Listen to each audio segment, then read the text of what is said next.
नमस्कार दोस्तों, मैं हूं अक्षय और इस वक्त समाजवादी पार्टी के प्रदेश कार्यालय पर मौजूद हूं और आज अखिलेश यादव जी के नेतृत्व में महिला सभा की बैठक संपन्न हुई है। हमारे साथ समाजवादी पार्टी की नेता और महिला प्रदेश सचिव शिल्पी चौधरी जी हैं।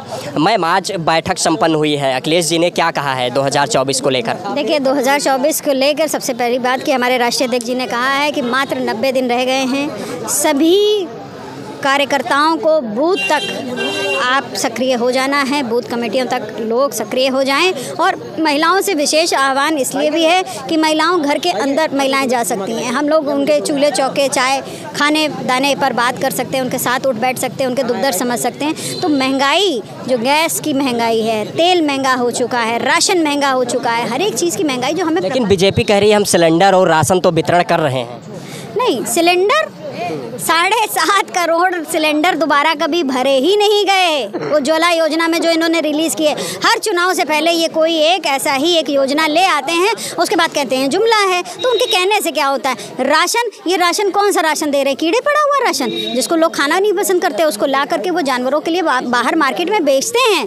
और उस राशन का जो भार है वो मध्यम वर्गीय लोगों पर पड़ रहा है, जिनको टैक्स पे टैक्स देने पड़ रहे हैं। तो किसका फ़ायदा कर रहे हैं? आप कहते हैं हम 84 करोड़ लोगों को भोजन दे रहे हैं। आप 84 करोड़ लोगों को भिखारी बना चुके हैं। वो अब काम करने की नहीं सोचते। पहले आदमी जय जवान जय किसान वाला ये जो देश है, वो आज कहता है राशन की लाइन में लगना है क्योंकि मुझे 5 किलो राशन फ्री मिल रहा है। तो हम जय जवान जय किसान से जय भिखमंगे पे आ गए हैं। तो ये किसी भी सरकार की सफलता नहीं है, ये तो विफलता है बहुत बड़ी। मैम, अभी नारी शक्ति वंदन अधिनियम आया, बीजेपी कहती है कि महिलाओं को हम राजनीतिक भागीदारी देने जा रहे हैं, लेकिन महिला हमारे साथ है। लेकिन उसमें देखा जाए ओबीसी SC ST की महिलाओं को रिजर्वेशन नहीं दिया गया। तो क्या इस मुद्दे को लेकर आप लोग मुद्दा बना पाएंगे इसको? ये ऐसा है कि ये कोई इनका अधिनियम आया नहीं है। पहली बात तो इन्होंने प्रस्ताव दिया है और इन्होंने कहा है कि हम अभी बहस करें, इम्प्लीमेंट करेंगे हम 2029 में। ये बहुत दूर की बात है। और हमेशा से समाजवादी विचारधारा के जितने नेता हैं, जिसमें माननीय श्रद्धेय मुलायम सिंह यादव जी ने भी यही कहा था कि कोटे में कोटा चाहिए, क्योंकि जो शहर की महिला है वो तो वैसे ही अगड़ी है। और अगर उसको भी आप रिजर्वेशन दे देंगे तो दूर बस्तर में, गोंड में या कहीं सोनभद्र में बैठी महिला, मिजोरम, अरुणाचल में बैठी महिला को कैसे प्रतिनिधित्व मिलेगा? तो हमारी मांग, समाजवादी पार्टी की मांग शुरू से कोटे में कोटा की थी और आज भी हम उस मांग पे हैं। और सबसे अच्छी बात यह है कि अब बाकी पार्टियां भी कोटे में कोटा की बात कर रही हैं। तो मैम, यदि कोटा विथिन कोटा आप लोग कह रहे हैं तो 2024 का अभी लोकसभा चुनाव नज़दीक है, तो समाजवादी पार्टी कितने सीटों पर महिलाओं को प्रत्याशी बनाएगी? नहीं, ये देखिए, ये तो अभी सीट के डिस्ट्रीब्यूशन की बातें तो ऊपर के नेताओं के अधिकार क्षेत्र। मेरा एक सवाल और मैम, अभी डॉक्टर रितु सिंह धरने पर बैठी हैं कई दिनों से, साक्षी मलिक अपने मेडल्स वापस कर दी हैं। क्या लगता है इन सभी को न्याय मिल पाएगा?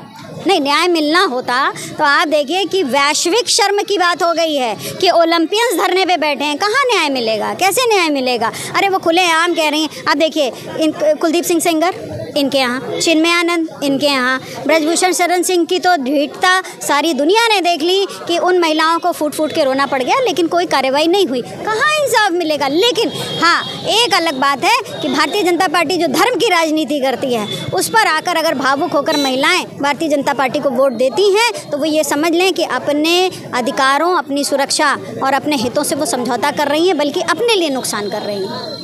चलिए, बहुत शुक्रिया हमारे साथ बातचीत करने के लिए। समाजवादी पार्टी की नेता शिल्पी चौधरी जी थीं। इनका कहना है कि जिस तरीके से भारतीय जनता पार्टी की महिलाओं के प्रति असंवेदनशीलता है, इन सारे मुद्दों को लेकर हम लोग 2024 में बीजेपी को सत्ता से बाहर का रास्ता दिखाने का कार्य करेंगे। इस विषय पर आप सभी लोगों की क्या प्रतिक्रिया है, आप अपनी प्रतिक्रिया कमेंट बॉक्स के माध्यम से अवश्य दें। यदि वीडियो को यूट्यूब चैनल पर देख रहे हैं, चैनल को सब्सक्राइब करें। वीडियो को फेसबुक पेज पर देख रहे हैं तो पेज को फॉलो करें। अक्षय की रिपोर्ट, कैमरे के पीछे गौरव है।